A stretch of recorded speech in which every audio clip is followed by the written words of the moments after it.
सोचिए, कभी कभी एक छोटा सा हाई, एक सिंपल सा मैसेज, उसकी कीमत जान देकर चुकानी पड़ सकती है। आज हम एक ऐसी ही कहानी की गहराइयों में उतरने वाले हैं। ये कहानी शुरू होती है एक ऑनलाइन चैट से और खत्म होती है एक श्रापित कमरे के घुप अंधेरे में। तो फिर चलिए, हिम्मत करके खोलते हैं कमरा नंबर 19 का दरवाजा। देखिए, कहानी की पहली लाइन ही सीधे मुद्दे पर ले आती है। ये हमें उस जगह खींच ले जाती है जहां सारा का सारा खौफ मानो कैद हो। ये किसी इंसान की कहानी नहीं है, नहीं, ये कहानी है एक कमरे की, रूम नंबर 19। एक ऐसा नाम जो बहुत जल्द एक चीख में बदलने वाला है। तो कहानी का जो मेन कैरेक्टर है उसका नाम है बिट्टू। अब होता क्या है कि पड़ोस की एक लड़की के साथ उसकी एक बड़ी ऑकवर्ड सी मुलाकात हो जाती है और उससे बचने के लिए वो क्या करता है, वही जो शायद हम सब करते हैं, अपना फोन निकाला और बस स्क्रोलिंग की दुनिया में गुम हो गए। और बस वहीं स्क्रोल करते करते उसे एक ऐसी प्रोफाइल दिखती है जो उसे अपनी तरफ खींच लेती है। अब ये जो प्रोफाइल थी ना, वो पहली नज़र में ही थोड़ी अजीब थी। मतलब अकाउंट एकदम नया, बस कुछ ही पोस्ट्स थे। तस्वीरों में लड़की अरे बहुत ही ज़्यादा खूबसूरत थी, पर उसकी खूबसूरती में ना कुछ कुछ अजीब सा था, कुछ बेचैन कर देने वाला।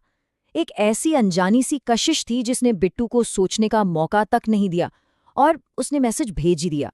और मैसेज क्या था? बस इतना सा, हाय तुम बहुत खूबसूरत लग रहे हो।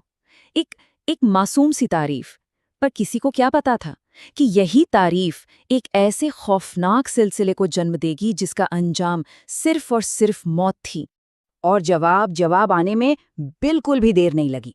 और वो भी कैसा, उम्मीद से कहीं ज्यादा अच्छा।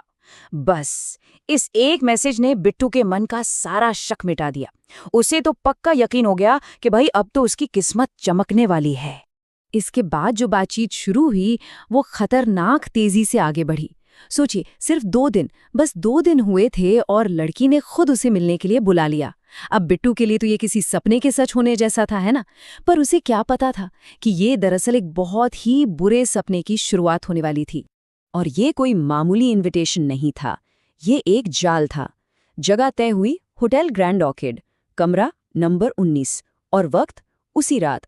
मतलब सब कुछ इतनी ज्यादा जल्दी में हो रहा था कि किसी के भी मन में खतरे की घंटी बज जाती। बिट्टू एक्साइटमेंट से भरा हुआ फौरन अपने दोस्त कार्तिक को फोन लगाता है। उसकी आवाज में खुशी तो थी, लेकिन एक हल्की सी घबराहट भी थी।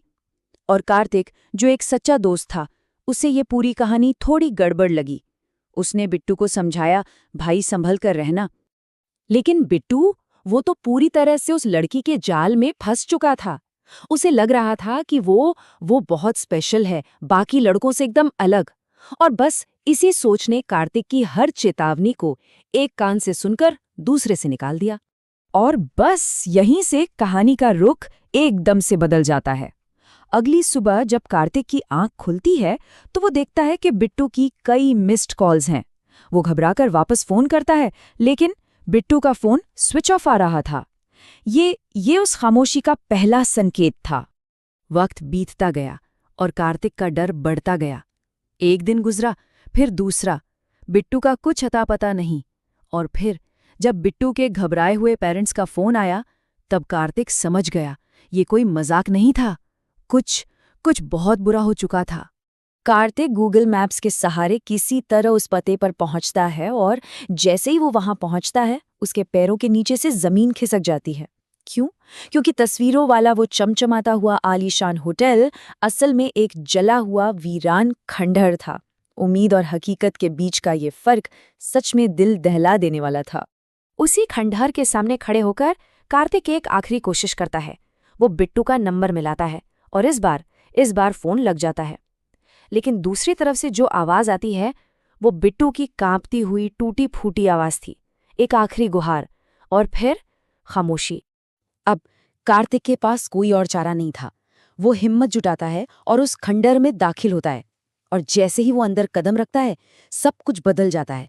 बाहर का वो वीराना अंदर एक आलीशान, एकदम नई होटल में तब्दील हो चुका था, बिल्कुल वैसा जैसा तस्वीरों में था। अब कार्तिक का लक्ष्य सिर्फ एक था, कमरा नंबर 19 तक पहुंचना। और यहाँ जाल पूरी तरह से बिछ चुका था। कमरा नंबर 19 का दरवाजा अपने आप खुलता है। कार्तिक अंदर जाता है, देखता है कमरा तो खाली है, बिट्टू वहां कहीं नहीं है, और जैसे ही वो वापस मुड़ने लगता है, धड़ाम, दरवाजा जोर से बंद हो जाता है।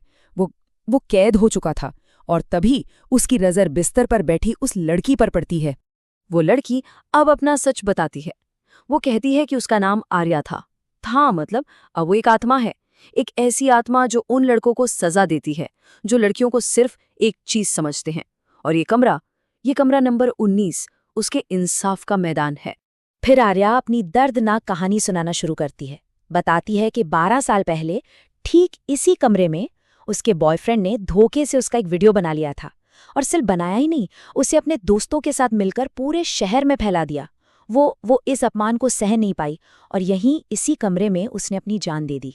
इसके बाद आर्या कार्तिक को भागने का एक मौका देती है, लेकिन ये कोई रहम नहीं था। नहीं, ये तो उसके खेल का एक और हिस्सा था। वो उससे कहती है भागो, और जैसे ही वो ये कहती है, वो आलीशान होटल फिर से अपने खौफनाक खंडर वाले रूप में लौट आता है। मौत का खेल अब शुरू हो चुका था। सोचिए जरा, कार्तिक अपनी जान बचाने के लिए उस सड़े गले टूटे फूटे खंडर में भाग रहा है।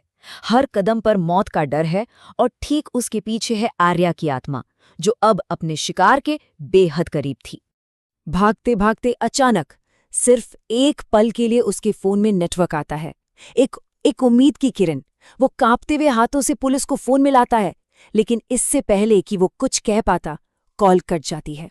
अगली सुबह घड़ी में बज रहे थे 6:40।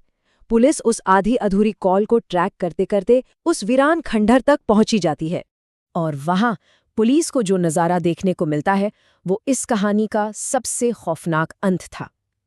कमरा नंबर 19 की टूटी हुई छत से दोनों दोस्तों, कार्तिक और बिट्टू, दोनों की लाशें लटक रही थीं, ठीक वैसे ही जैसे 12 साल पहले आर्या की लाश लटकी थी। आर्या का बदला शायद पूरा हो गया, लेकिन उसकी नफरत, उसका शाप, वो आज भी उस कमरे में जिंदा है। कहानी तो यहाँ खत्म हो गई, पर वो आतंक नहीं।